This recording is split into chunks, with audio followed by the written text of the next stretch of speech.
ఇప్పటికే షేర్ మార్కెట్లో పొద్దున్నే 10 బిగిన్ చేసి సాయంత్రం 4కి గుండెలు పగిలిపోతూ ఉంటాయి అనేక మందికి. సంపాదించుకునేవాడు సంబరపడితే కోల్పోయేవాడు బాధపడతా ఉంటాడు.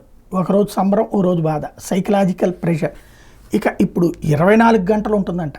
అంటే మెదళ్ళు ఇక పనిచేస్తాయో లేదో తెలియదు చాలామందికి, దాని మీద డిపెండ్ అయ్యే వాళ్ళకి. యాక్చువల్గా అమెరికాలో ఈ దిశగా అడుగులు పడుతున్నాయట. ట్రేడింగ్ సమయం పొడిగింపు దిశగా దేశంలో తొలి 24 గంటల స్టాక్ ఎక్స్చేంజ్కి America securities and exchange commission ఇటీవల అనుమతి కూడా ఇచ్చేసింది. 24 ఎక్స్చేంజ్ వ్యవహరించే ఎక్స్చేంజ్లో 2 విడతల్లో తమ కార్యకలాపాలు నిర్వహించుకోవడానికి అనుమతి ఇచ్చేసింది. 2025 నుండి ప్రారంభించబోతున్నారు. తొలి విడతలో ఉదయం 4 నుంచి రాత్రి 7 దాకా ఫస్ట్ షిఫ్ట్ అమెరికా కాలమాన ప్రకారం. ఆ తర్వాత రెండో విడతలో రాత్రి 8 నుంచి ఉదయం 4 గంటల దాకా ట్రేడింగ్ జరుగుద్దట. మధ్యలో రాత్రి 7 గంటలకి 1 గంట మాత్రం గ్యాప్ అట, భోజనం రావాలన్నమాట.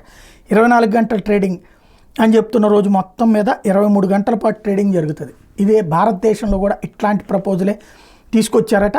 ఈక్విటీ ట్రేడింగ్ సమయం పొడిగింపు మీద నేషనల్ స్టాక్ ఎక్స్చేంజ్ ప్రతిపాదన సిద్ధం చేసి సెబీ ఆమోదం కోసం పంపిందంట. ఇది జరిగితే ఇక రాబోయేటటువంటి రోజుల్లో ఇప్పటిదాకా ఇవాళ షేర్ మార్కెట్ ఎట్లుంది, నిన్న షేర్ మార్కెట్ ఎట్లుంది, ఈ వారంలో ఎట్లుంది అని చెప్పేవాళ్ళు. ఇక ఈ గంటలో ఎట్టుంది అనేటటువంటి సిచ్యుయేషను.